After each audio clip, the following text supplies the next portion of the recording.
Assalamualaikum YouTube viewers. The topic of today's video is orthonormal wave functions. So in this video, I'm going to describe what are orthonormal wave functions, and using the concept of orthonormal wave function, I'm going to describe an example from particle in one-dimensional box. So first of all, what are orthonormal wave functions? The orthonormal wave functions are a pair of wave functions like psi I and psi j. Okay, I have a pair of wave functions, say psi I and psi j. These both wave functions are said to be orthonormal to each other if they are orthogonal and they are normalized. Okay, first of all, what are they both, psi I and psi j, are orthogonal to each other and they both are each normalized. Okay, since psi I and psi j both should be normalized and both should be orthogonal to each other in order for them to be orthonormal. So orthonormality implies both orthogonality and normalization. So the general equation that comes out to be is from negative infinity to positive infinity integration of psi I psi j given element d tau gives out to be equal to sigma ij.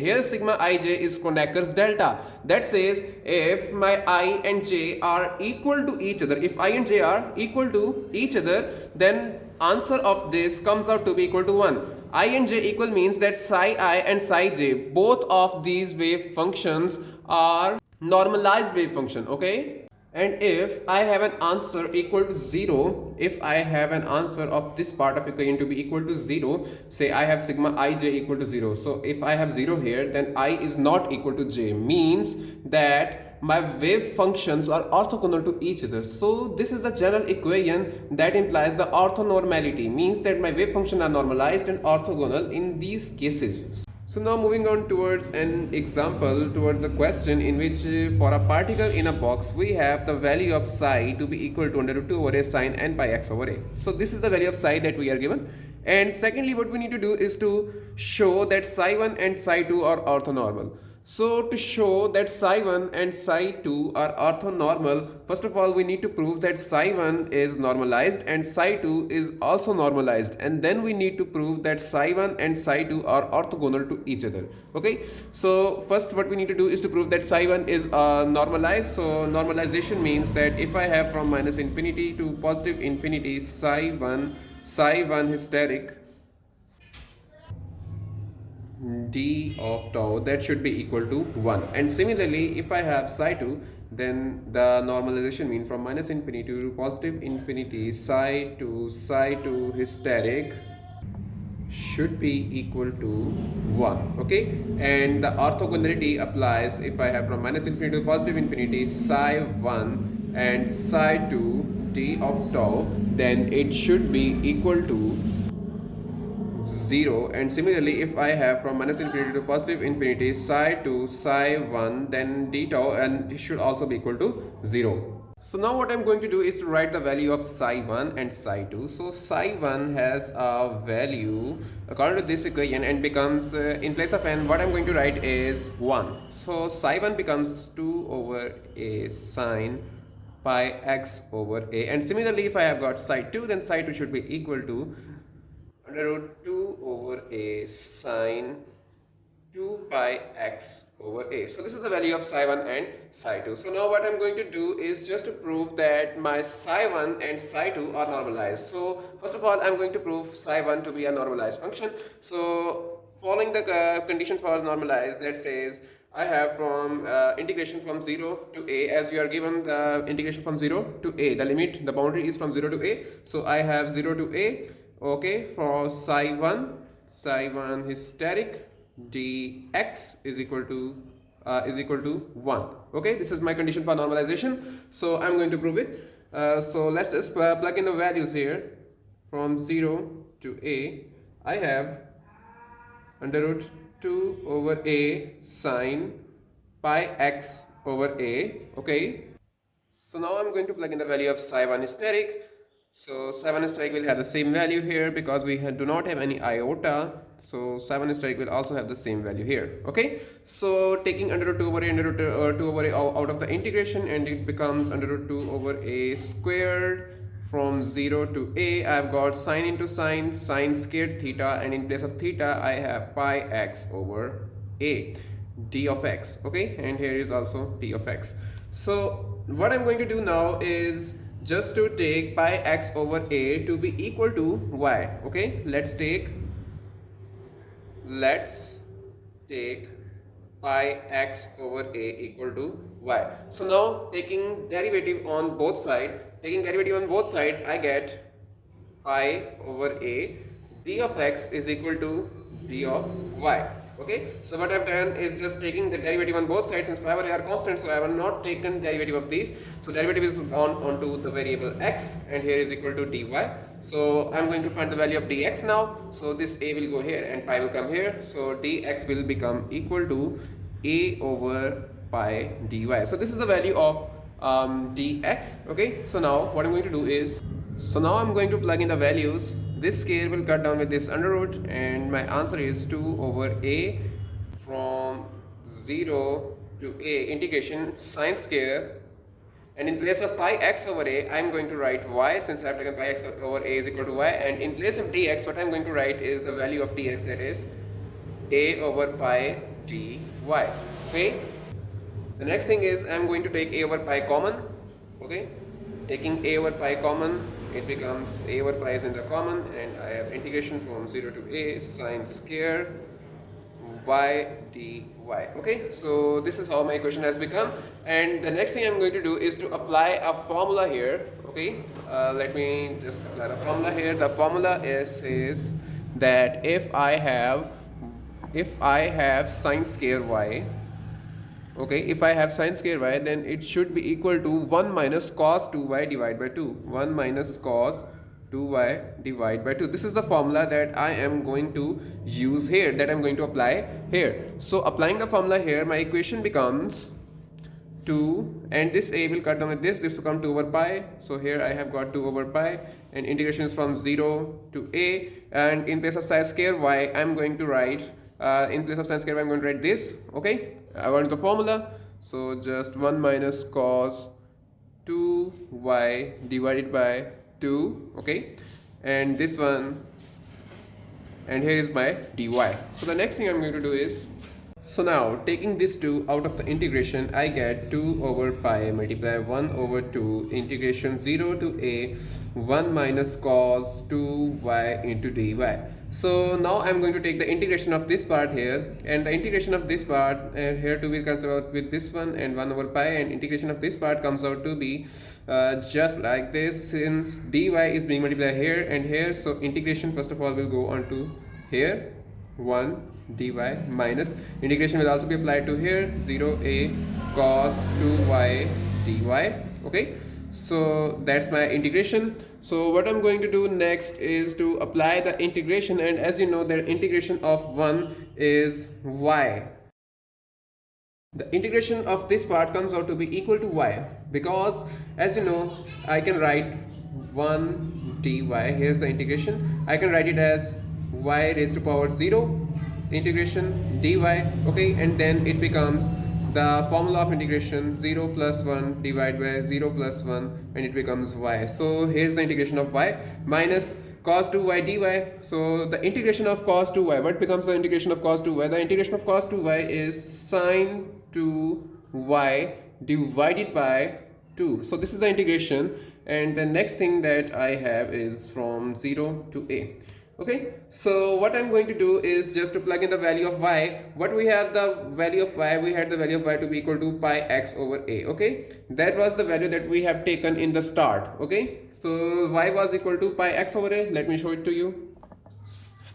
As you can see here, what we had taken was pi x over a to be equal to y. So what I'm going to do now is just to plug in the value of pi x over a here. Okay, so my equation becomes 1 over pi x over a minus sine 2 pi x over a divided by 2 0 to a. And now I am going to apply the boundary conditions here. So now first of all, applying the upper boundary condition, okay, it becomes pi a over a minus sine 2 pi a over a divided by 2.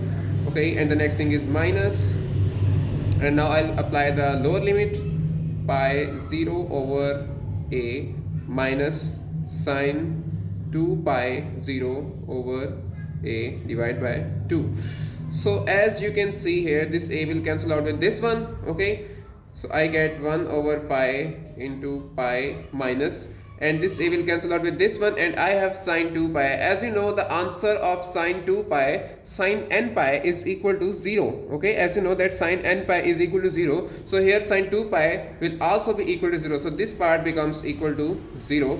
And secondly, I have minus here, this part is also 0, minus this part again due to 0, sine 0 also becomes 0. So what I am left with is 1 over pi being multiplied by pi, and pi cancel out with pi, and I get an answer equal to 1. So I can say here that from 0 to a, psi 1 hysteric dx is equal to 1. So I can say that my wave function is normalized. If my psi 1 is normalized, similarly my psi 2 should also be normalized. So I can say that psi 2 hysteric dx is equal to 1. So now I've said that if my psi 1 function is normalized, then in the same way psi 2 should also be normalized. So what I'm going to do now is to prove the orthogonality. I have just proved the normalization. I have just proved that my wave function are normalized. Now I'm going to prove that my wave functions, both of them, are orthogonal. So to prove that they are orthogonal, I have to use the condition that says from 0 to a, if I have psi 2 into psi 1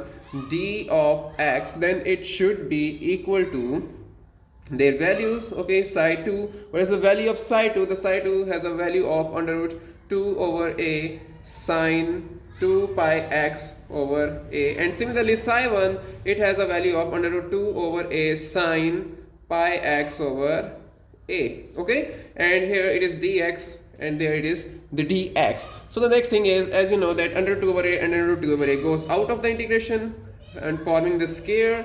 Okay, and the next thing I'm left with is integration from 0 to a sine 2 pi x over a multiplied by sine pi x over a d of x. Okay, so the next thing that we have here is the same formula. Okay, the formula, what is the formula that I'm going to use here? The formula that I'm going to use here is, if I have sine a into sine into cos b, if I have sine a into cos b, then it should be equal to cos a minus b minus cos a plus b divided by 2. Okay, so this is the formula that I am going to use here. Okay, so according to this formula, I have sine 2 pi x over a and sine pi x over a. So 2 pi x over a is equal to a here. Okay,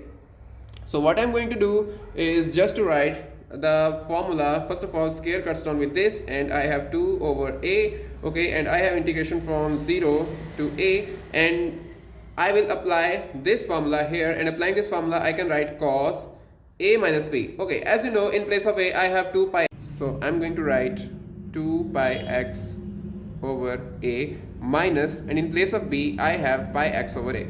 Okay, so I'm going to write pi x over a, and the next thing I have is minus, and then I have cos, and then in place of a again I have 2 pi x over a, 2 pi x over a, and in place of b I am going to write pi x over a, and similarly in the denominator there is 2. Okay, so now what I'm going to do is just to take this 2 out of the integration, and it becomes 2 over a multiply 1 by 2 integration from 0 to a, and I have cos, and I'm going to take the pi x over a and pi x over a common from these two. Okay, and what I'm left with is 2 minus 1 and integration, and the common is pi x over a. Okay, so the next thing I have is minus, and then again cos, the common is pi x over a, and I'm left with 2 plus 1 into pi x over a. Okay, so what I'm going to do next is, so here is my dx of the integration, and again dx of the integration. So next thing, 2 cuts down with this, and I have 1 over a, boundary condition from 0 to a, and 2 minus 1, what comes out is 1, and I can write it as pi x over a, and similarly 2 plus 1 becomes 3, so I can write it as cos 3 pi x over a, and what I have out there is dx. Okay, so the next thing what I'm going to do is just to take the integration. So as you know that the integration of cos pi x over a, what can be the integration of cos pi x over a? The integration of cos pi x over a is sin pi x over a, is sin pi x over a. Okay, and there should be pi over a in the denominator. As you know that this factor here has come out from the integration, and similarly the cos 3 pi x over a has an integration of sin 3 pi x over a and divided by pi over a. Similarly this pi over a has also come out of the integration, and so I have the boundary condition from 0 to a. So as you can see that what I'm going to do next is just to apply the limits, just to apply the boundary condition here and see what my result comes out to be. Okay, so what I'm just proving here is the orthogonality. So now I'm going to apply the condition here. Okay, first of all I'm going to write this equation here again. So here is the equation that we are left with. Okay, so now first of all what I'm going to do is to apply the upper boundary limit. The upper boundary limit says that I have to plug in a. Okay, so first of all I'm going to take pi over a as common. Okay, taking 1 over pi over a as common, I'm left with sin pi x over a minus sin 3 pi x over a, and here is my limit from 0 to a. Okay, and this becomes 1 over a multiply a over pi. This will go in the numerator, and the second thing here is I'm going to apply the boundary limit. In place of x I'm going to write a, so it becomes sin pi a by a minus sin 3 pi a by a. Okay, and the next thing is I'm going to subtract it from lower limit, and the lower limit says sin pi 0 by a and minus sin 3 pi 0 by a.